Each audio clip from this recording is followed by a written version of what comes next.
আমরা একটা সুন্দর জায়গায় এসেছি।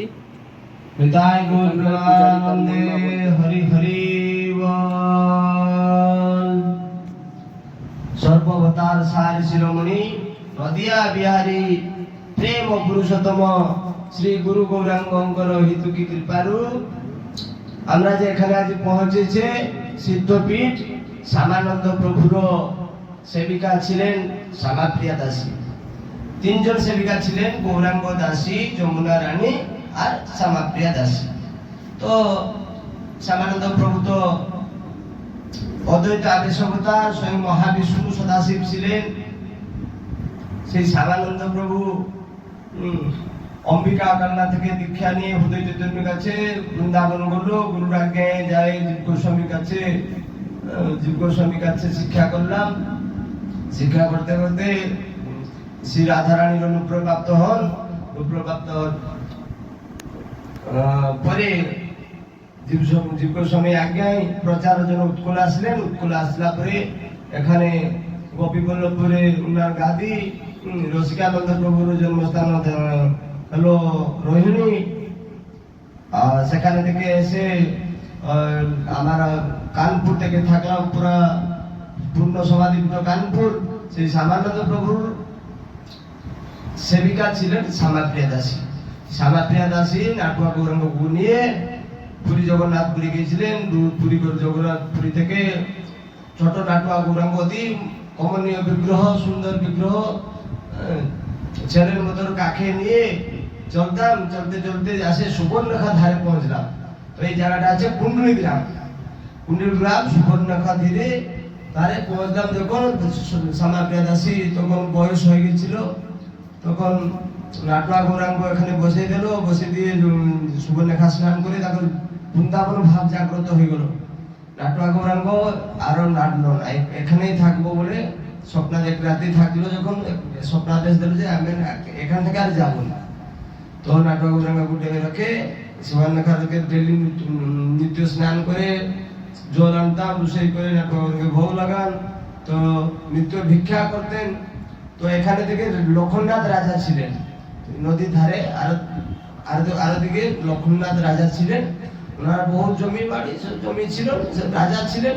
তো শ্যামাপ্রিয়া দাসী নিত্য সুবর্ণরেখা পার করে যেতাম। পানি ঘর পানি যাই, ডেলি দুধ ভিক্ষা করে আনে। তো রাজা বলে তো অত জল কেরকম আসছে ডেলি? মার বলে এমনি চলে আসছে। বললেন কিছু যে আমি এরকম গামছা পাতে দিয়ে জল থেকে গামছা পাতে দিয়ে চলে আসতাম, ডেলি যেতাম আসতাম। তো একদিন রাজা ভাবলো কি করি মা আসছে। তো মন্ত্রী দেখে সব তার সৈন্য সামনে ভেজে দেখো তো মা কে করে আসে। দেখলাম তো একটা গামছা পাতে দিয়ে মা ধার বসে যায়, নৌকা মতন বসে যায়, পার হয়ে যায়। তখন থেকে রাজা আশ্চর্য হয়ে গেলাম। তখন এই কুণ্ডলী গ্রামে যত জমি আছে সে রাজার ছিল, রাজা দিয়েছেন এই কুণ্ডলী গ্রামের সব জমি। নাটুয়া গৌরাঙ্গের 4-5 একর, এই মন্দিরটা 4-5 একর জায়গার বহুত সুন্দর বৃন্দাবন ধাম, গছ পত্র সব আছে, ফল গছ আর সব প্রকার ফল গছ আছে। পূর্ণ সমাধিপীঠ এখানে আমি পৌঁছে।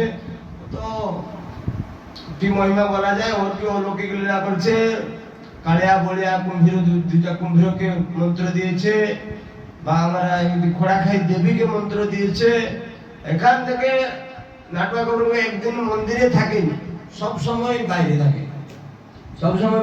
কি করে? হরিনাম সংকীর্তন। এখানে নাটুয়া গৌরাঙ্গ মহাপ্রভু হরিনাম, শ্যামাপ্রিয়া দাসী গ্রামে গ্রামে হরিনাম সংকীর্তন প্রারম্ভ করলেন। তো আমি যতদিন দূর গিয়েছে, পুরা সারা ভারত ভ্রমণ করেছে, অত হরিনাম কোনো জায়গা হয় না। ডেলি হরিনাম সংকীর্তন কোন জায়গায় কুণ্ডলী সকল মাহারে সব জায়গায় হরিনাম সংকীর্তন নিত্য হয়, কোনো না কোনো জায়গা হয়। নাটুয়া গৌরাঙ্গ সময় সব দিন যায়, মন্দিরে থাকেনি, হরিনাম সংকীর্তন হয়। অলৌকিক লীলা শ্যামাপ্রিয়া করতেন, সিদ্ধ মা ছিলেন। আর অলৌকিক লীলা আছে। আর আমার সময় হলে কিছু বলা হবে। জয় নিতাই, জয় গৌরাঙ্গ, জয় নাটুয়া গৌরাঙ্গ কি জয়, শ্যামাপ্রিয়া দেবী কি জয়। নিতাই গৌর প্রেমানন্দে হরি হরি। আমরা দর্শন করব এখন শ্যামাপ্রিয়া দাসীর দিব্য সমাধি মন্দির।